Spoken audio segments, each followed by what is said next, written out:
Sama-sama tayong magiging Saksi!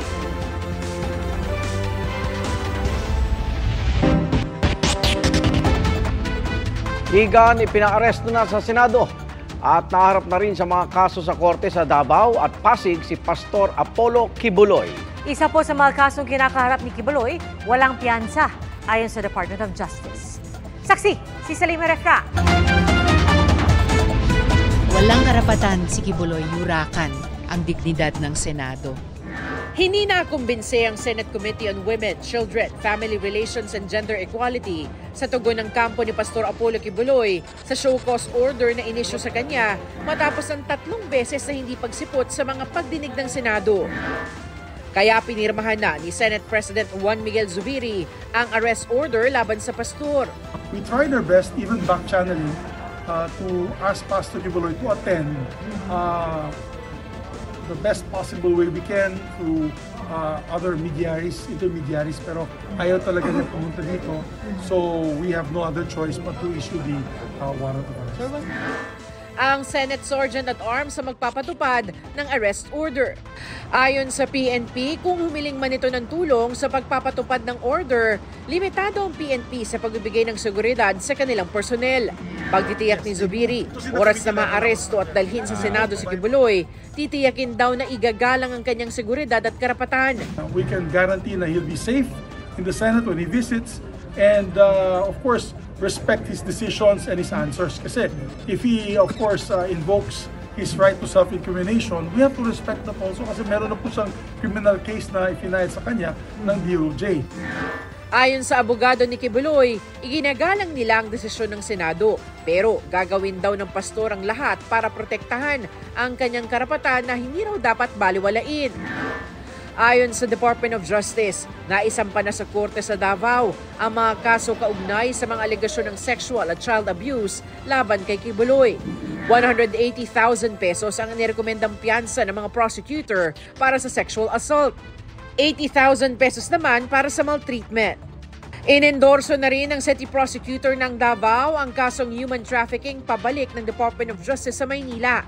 Naisampa na sa korte sa Pasig ang naturang kaso na non-bailable ayon sa DOJ. May immigration lookout bulletin order na kay Kibuloy habang diringgin pa ang ihahaing precautionary hold departure order kontra rin kay Kibuloy. Wala pang tugon dito ang kampo ng pastor, pero nauna na niyang tinanggi ang mga alegasyon ng rape at iba pang pang-aabuso. Para sa GMA Integrated News, Salima Refra ng inyong saksi. Bayani ang turing sa alagang asong nakapatay ng kobra sa isang bahay sa Davao del Norte. Bumuhos naman online ang pakikiramay at panawagan ng hustisya para sa asong hinabol, hinampas at isinako sa Camarines Sur. Saksi si Jessica Kalinog ng GMA Regional TV, Balitang Bicolandia. Pasado alas 5 ng umaga noong linggo, makikita sa CCTV ang pagtalo ng asong ito mula sa rooftop ng kanilang bahay sa Bato, Camarines Sur. Maya-maya, may dinambahan itong dumara ang residente na humingi naman ng tulong sa isang lalaki. Ilang sandali lang, makikita ng hinahabol ang aso sa kahinampas ng kahoy. Ang aso sa video, ang 3 taong gulang na golden retriever na si Kilua. Mga alas 6 po ng umaga, nagising po ako, wala po si Kilua sa tabi ko kasi po tabi po kaming natutulog niyan. So, bale mga around 6 a.m. po, hinahanap po namin siya. Tanakas ako! Siguro nakas ako na ta, tinigbak na lang mo ta. Masiguro man kami, ako na nga ni mga nagpapis. Grabe man, ay, hindi po nagtigbak. Ako, saka so darwang nagpatabang po ako, tabi naman na mukha, gata talagang kuwala. Ay, pero saan? Tanawag mo na. Nang makita ng muli ang alaga, nakasako na at wala ng buhay. Bumuho sa social media ang pakikiramay at panawagan ng hustisya sa kalunos-lunos na sinapit ni Kilua. Git sa barangay ng humampas sa aso, hindi totoong may intensyon siyang katayin ang aso. Yung aso, tumawid doon. Nung nakita kami, yung inaano ko yung matanda, bumalik. Talagang ako naman sinakman. Buti na lang, dito lang yung tama. Dito sa pa. Tapos noon, yung pagka, pumasok yun doon sa tindahan namin. 2 nang nakagati. Yung matanda, ako, pati yung asawa ko, kakagatin pa. Kaya po nagawa ko yun. Humarap din sa barangay ang residenteng kinagat ng aso. Sabi ng may-ari ng aso na si Vina, kahit panangagat, hindi yun dahilan para brutal itong patayin. Ining complainant talagang desidido magsampa ng kaso. Ayon sa Animal Welfare Act, bawal ang pang-aabuso at pangmamaltrato sa mga domesticated animal, kagaya ng aso. Magiging penalty niya is 6 months to 1 year ang imprisonment, and meron siyang doon na parang fine or multa na 1,000 to 30,000. Sa Panabo City sa Davao del Norte, itinuturing namang bayani ang 7-year-old Belgian Malinois na si Hugo. Ayon sa may-ari ng aso, natagpuan nila ang alaga sa garahe noong Biyernes na wala ng buhay. Katabi nito ang nagkalasog-lasog na kobra. Anila, hindi ito ang unang beses na may napatay na ahas si Hugo. Pangatlong beses na raw iniligtas ni Hugo sa kapahamakan ang kanilang pamilya. Pinaka-painful lang dyan is, kanang bitong namatay siya in a way nga, kanang bitong ma-feel bitaw ni Muser nga, kanang karakan sa kadugay, sa imo pa yung last breath, imo pa yung choose nga take good care me. Para sa GMA Integrated News, ako si Jessica Kalinog ng GMA Regional TV Balitang Bicolandia, ang inyong saksi. Inabot ng halos 16 na oras bago naapula ang sunog sa isang pagawaan ng tela sa Tondo, Maynila. Malaking sunog din ang sumiklab sa barangay Damayang Lagi sa Quezon City. Saksi, si Marisol Abdraman. Nilamon ng apoy ang ilang bahay kanina sa barangay Damayang Lagi, Quezon City. Pagsiklab ng sunog sa isang NOA, bumuga ang makapal at maitim na usok. At habang inaapula pa ito, isang residente ang nangahas bumalik. Bakit binalik kayo? Napakadelikat. Hindi, wala na po dun. Kumusta po yung bahay nyo nasunog? Wala na po, ma'am. Nasunog na lahat. 10:39 ng umaga nang itaas ang unang alarma sa sunog at makalipas lamang ang halos isang oras, naging Task Force Alpha na ito. Dahil nga base sa light combustible material, halos sabay-sabay po silang nag-absorb ng fire. Lumakas po yung hangin. Nagpasa-pasa ng mga balde ng tubig ang mga residente at volunteer. Naubusan daw kasi ng tubig ang ilang fire truck. Nangyayari po naman talaga na minsan, naubusan po ng tubig ang fire truck. 3 ang nasugatan sa sunog. Nandiyan yung apoy sa damuhan kaya pinasok ko ng pinasok para hindi na kumalat. Nadaon yung pasok ko, nadali ako sa may bakal. Ano nangyari sa iyo, sir? Na-discuss sila nung paglabas galing sa pagtulong ko po kanina sa sunog. Inaalam pa ang sanhi ng sunog na idineklarang under control pasado alas 12 ng tanghali. 10 oras naman ang inabot bago ideklarang under control ang sunog sa paggawaan ng tela sa barangay 186 sa Tondo, Maynila. Nadamay ang 5 palapag na gusali. Sa apoy na gumising sa mga residente, pasado alauna kaninang madaling araw. Ako nagsiselfon pa ako noon Naamoy ko na lang, amoy kuryente po. Kinalampag po lahat, bawat pinto po. Wala ako na isalba. 15 pamilya ang nawala ng tirahan at 10 ang nasugatan. Kabilang ang 5 BFP personnel at 3 fire volunteer. Inaalam pa ang sanhi ng sunog. Ayon sa BFP, tinatayang nasa 20 milyong piso ang halaga ng pinsala. Dahil nga sa light materials yung bahay sa likod, kaya po nakuha po itong isang building dahil nga po may opening yung building, nainitan kaya doon tumawid yung apoy.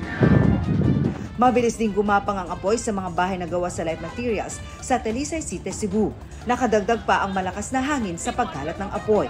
60 bahay ang nasunog at tinatayang 1.5 bilyong pesos ang halaga ng pinsala. Ayon sa ilang residente, may narinig na pagsabog sa lugar nang mangyari ang sunog pasado alas 11 kaninang umaga. Far out na bandang alas 12:30 ng hapon. Inaalam pa ang sanhi ng sunog. Mula Enero hanggang ngayong araw, halos 4,500 na sunog na ang naitala sa buong bansa. Mas mataas ng 24% kumpara sa parehong panahon ng nakaraang taon. Para sa GMA Integrated News, Marisol Abdraman, ang inyong saksi. 2 araw nang hinahanap ang 5 taong gulang na babae na nawala habang naglalaro sa kalsada sa Angeles, Pampanga. Ang bata nahulikam na tangay ng isang di kilalang lalaki. Saksi, si Oscar Oida. Kuha ang video na ito sa Barangay Balibago sa Angeles City sa Pampanga. Patakbo-takbo sa lugar ang bata at gumapang papaakyat sa isang footbridge. Maya-maya, Dala-dala na siya pababa ng isang lalaki at may suot ng sombrero at mask. Nilagyan niya ng sombrero yung bata. Based on the footages na CCTV, isinakay yung bata, isang lalaki na isakay sa jeep papunta sa may Station 1. So from there, may binabaan na isang place ulit, sumakay ulit ng ano. So doon nagbabak ulit kami ng CCTV saan niya dinala yung bata. Ang bata sa video, ang 5 taong gulang na si Ali na ilang araw nang nawawala. Nagmamakawa po kung sino po makakita ng anak ko. Sana ibalik po. Kasi po masakit po na nawala po yung anak ko dito sa bahay po. Yung bata po, hindi siya katulad ng normal na bata na ano. Medyo may delayed siya sa personality niya. Tsaka may bali siya sa binte. Kaya nag-aalala po kami sa kanya. Huling nakita si Ali noong linggo, March 17, nang maiwan sa pangangalaga ng kanyang lola sa kanilang bahay sa Barangay Balibago. Humingi po siya ng pagkain. Ngayon, sabi ko, sandali, magsasangag ako. Ngayon, nakita ko siya, naglalaro pa dyan. Nung may itinapon akong kaprasong plastic sa basurahan. Napansin ko bukas yung gate. Tinawag ko, walang sumasagot sa akin. Lumapit ako sa gate. Tinawag ko siya. Walang sumasagot. Sumilip ako, wala rin. Ngayon, sinara ko yung gate, pumasok ako. Tinignan ko lahat ng kwarto, pati sa mga anak ko, lahat sa kanilang, pati sa ilalim ng lamesa hanggang sa banyo. Wala siya. Pangako ng pulisya, di sila titigil sa paghahanap kay Ali. Panawagan nila sa nakuha ng may bitbit sa bata. Kung maganda intention niya, baka yung bata nakita niya na naglalakad, walang kasama, pwede pong pakisoli na po sa malapit na police station, barangay. Kuya, kung naririnig mo na nandito kami na nagkipag-usap sa'yo, sana isoli niyo na po yung anak ko. Maawa naman po kayo, sana bibalik niyo na po sa amin yung bata. Parang awa niyo na po. Para sa GMA Integrated News, ako si Oscar Oid, ang inyong saksi. Pasintabi po sa mga manonood, natagpuan sa bahagi ng Cavite-Laguna Expressway sa Silang Cavite ang chop-chop at naagnas ng bangkay ng isang lalaki. Ayon sa mga pulis, natunto nila ang bangkay na nakabalot sa garbage bag matapos ireklamo ng mga motorista ang masangsang na amoy sa lugar. May mga palatandaan ito ng sugat sa iba't ibang bahagi ng katawan at tinatayang 3 hanggang 4 na araw nang iniwan sa lugar. Tinutukoy pa ang pagkakakilanlan ng biktima na may tattoo ng simbolo ng yin-yang at salitang Hasmin. Patuloy ang pagkalap ng CCTV footage sa mga kalapit na kalsada habang hinihintay ang resulta ng autopsy. Mga kapuso, sama-sama tayong maging saksi. Mag-subscribe sa GMA Integrated News sa YouTube at para sa mga kapuso abroad, samahan niyo kami sa GMA Pinoy TV at sa www.gmanews.tv.